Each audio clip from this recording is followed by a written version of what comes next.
my people. Today we're going to talk about how to invest in your 20s.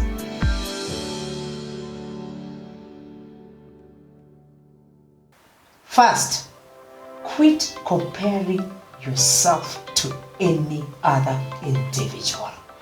You are living your life. And I'll share this with you, Winnie. I was running one day, doing 30 kilometers in Karen. Then when I approached Karen Country Club, a friend of mine just passed me in a wisp. And I was like, okay.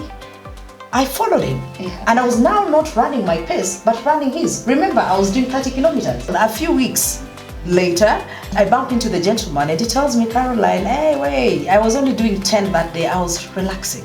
And here I am, having abandoned my 30 kilometers and started running with somebody who's doing 10 kilometers, knowing that I was finishing up my strength for the last 10 kilometers of the race. So quit comparing yourself with others.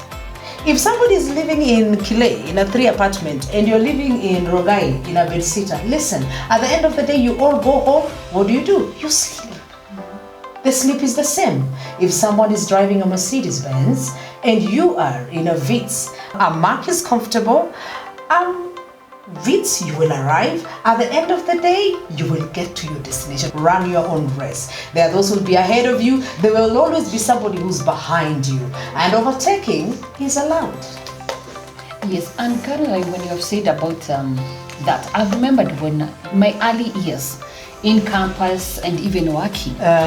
And one thing I can remember I did, and what I would advise the young people, is investing and having a budget. At least I knew how much little I needed for me to survive in a week, 2 weeks, 3 weeks, and 4 weeks. Then the other thing is having that little budget and understanding it helps you in terms of you don't waste money, because when you're young, there are going to be avenues here and there. You get some little money and you save. But the one thing I remember, Caroline, I didn't do. I never invested. Yeah.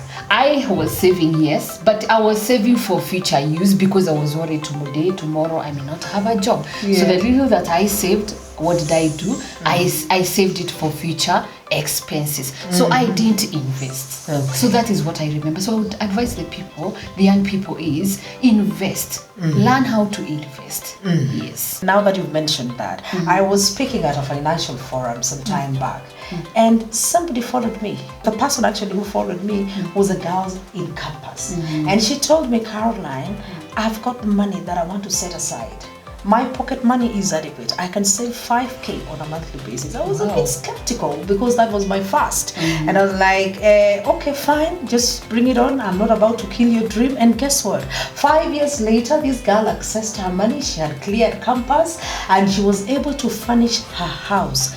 Cash. While her peers were running for loans to furnish their homes. Another thing, I remember the guys were employed in their 20s. Remember, you're 25 right now. In another 5 years, you will require to either invest in a piece of land or a home. The need will come. And when it comes and you had not saved earlier on or invested earlier on upon employment, you know what happens? You are predisposed to borrowing at an early stage. Yet, your financial obligations are really minimum right now. Take advantage and put in more. They say a single person should actually be able to save 60% of their income. Yes, and actually that is very good, because I remember in those early years, people always forget that when you want to acquire an asset, you are asked, even if you're going through a loan, you're asked for a deposit. So if you had saved, you'll be able to get from that money. Invest on being grateful. When you're young, actually you're so mobile, you'll meet so many people, they'll give you an opportunity, sometimes can be even volunteer. And when you're given those opportunities, first even staying with people, be grateful for the little that you're being given. And when you're given, appreciate it. Because it starts little by little and it increases. Yes. Even job opportunity. Sometimes you might be given what you didn't expect. But appreciate, be grateful for that opportunity and work like you're working for the Lord. That is it. Will open other doors. Yes. People are going to see how you're working well. You're going to be recommended for other opportunities and you'll find doors opening for you. So being grateful is very, very important. And people should always remember, the younger generation, your starting point is never your final destination. There's room for growth. There's room for experience. Now, another thing, set goals. It is important to set goals and not just goals, scary goals. If your friends are looking at your vision board and they're like, yeah, it's too normal, it's too achievable. Set scary goals. They need to look at your vision board and laugh, and realistic. Know where you're going. When you wake up in the morning, what are you waking up to?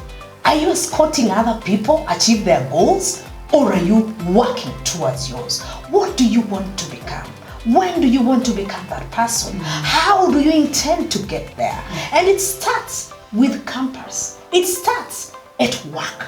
It starts in your 20s. Your 20s is basically like the foundation of what your life will become. When you get into 30 and 40, you make the right decision, you head towards the right direction, you will have a fulfilling, wonderful life and an easy one.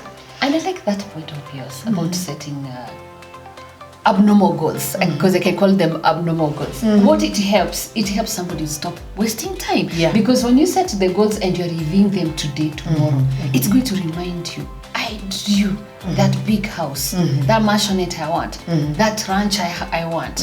And the moment you're idle in the house, you say, oh, it's not time to be idle. Yes. The moment you're given an opportunity, like, oh, that 200 is going to help me. Yes. So it helps the young people to stop wasting time. Yes, it keeps you on focus. Yes. And at the same time, that goal will force you to have a predetermined routine. Yes. A defined routine.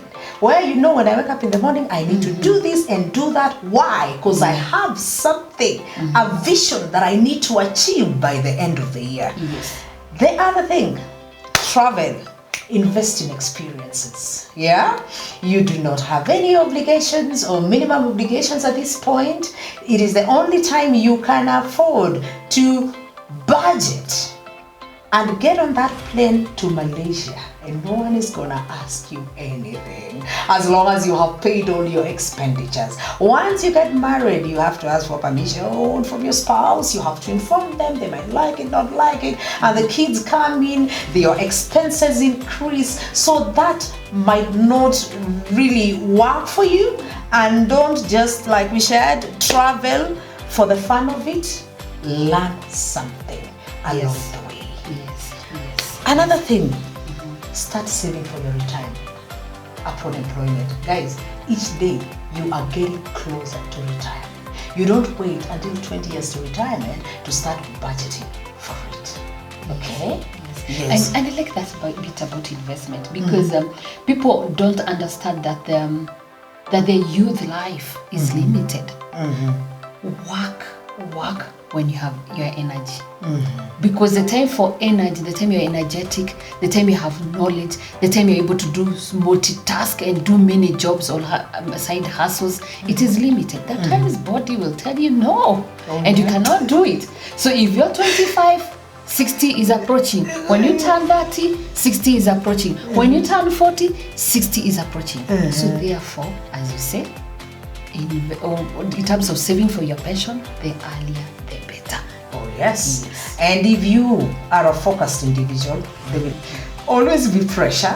So exercise. Find something that you like. I love running. Oh my God. I participated in Kilimanjaro Marathon with her this year. We love running. And for us, running is more of what? It's meditation time, where you are thinking of, hey, this can go.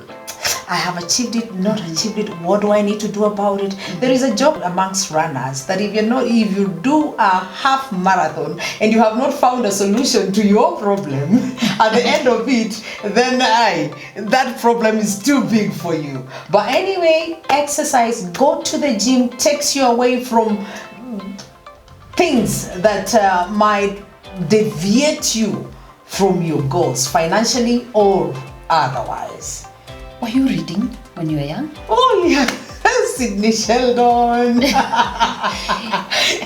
Yes, because I've come to realize, and what I can advise the young people is read more materials that relate to business, relate to items that will connect to your goals. Yes. The reason is because most of the young people, actually that's the age when you call for so many interviews. Correct. You don't have experience. Correct. But if you're reading and you understand that company, if you're reading and you understand the trade in your country, international trade, you'll be able to answer some of these interview questions. Correct. Because most people fail, not because they don't know, but because they didn't prepare. Not knowing, even preparation can be from reading. Correct. Sometimes you think because I have been trained as a scientist and I'm going for an interview for scientists, therefore the questions that are going to be there is about science. Then a business question is thrown on your way and you go blank. But if you read, if you knew the trades of maybe chemical industry, you'll be able to understand and answer it properly. So people need to just read and read widely things that can help. Correct. Yeah. Because reading, when you read, you build your muscle. Yes. Brain drain is real, guys. Yes. So when you leave your books, you're done. Yes. Well, I hope we've been able to impact on your life in a little way. Thank you very much. Until next time, it's been wonderful discussing this with you. And Winfred, as usual, thank you, darling. Much welcome. See you next time. Bye-bye.